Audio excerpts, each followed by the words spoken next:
Tennessee just got rattled by Arizona in their opener, and it was unbelievable, 38-13. I thought they'd play a lot better, particularly on offense, getting Julio Jones. He wasn't in the game mentally. He was even called out by their head coach of not being on the same page with the rest of the team. But this is a team that gave up 5 touchdowns, 4 of them in the air, 1 of them on the ground to quarterback Kyler Murray. They gave up 6 sacks, 5 of them to one person, Chandler Jones. How about double teaming him?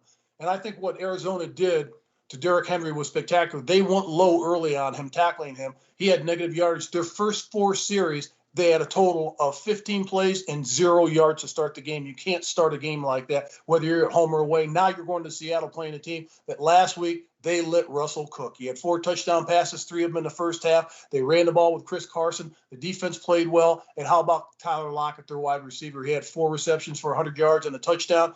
They're hitting on all cylinders on offense and defense. Seattle, they're always competitive with Pete Carroll and Russell Wilson, but they just look good coming out of the blocks. They're favored by 5.5 at home. As ugly as Tennessee played last week and as well as Seattle played against the Colts, you got to go with Seattle. 5.5 isn't enough. Seattle wins this game and covers easy, Coach. It could get ugly. It could be a blowout. I'm going with Seattle with a lot of points. I'm going with Seattle to win this game 40-19.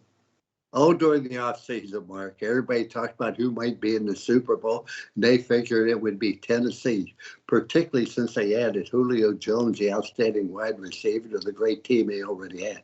They were outgained by 150 yards, and that was at home. Henry, as you mentioned, averaged 3.4 yards per try. That won't do it.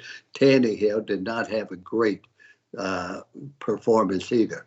And when you look at it, Seattle, I don't know. Pete Carroll just has a way of winning. Maybe it's because of his quarterback.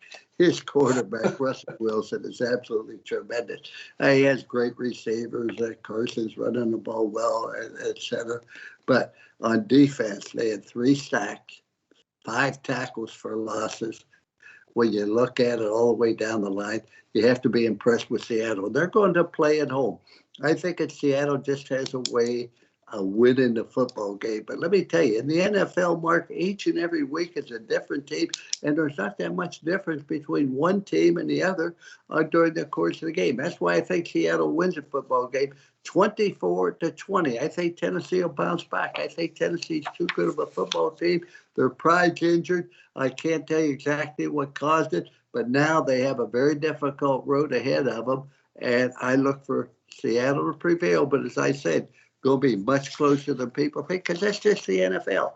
You look at almost every football game that was played last week, and it's up and down, back and forth. You looked at the Ravens against the Las Vegas Raiders. I mean, that game went back and forth. Looks like it'll be a blowout. That's the NFL.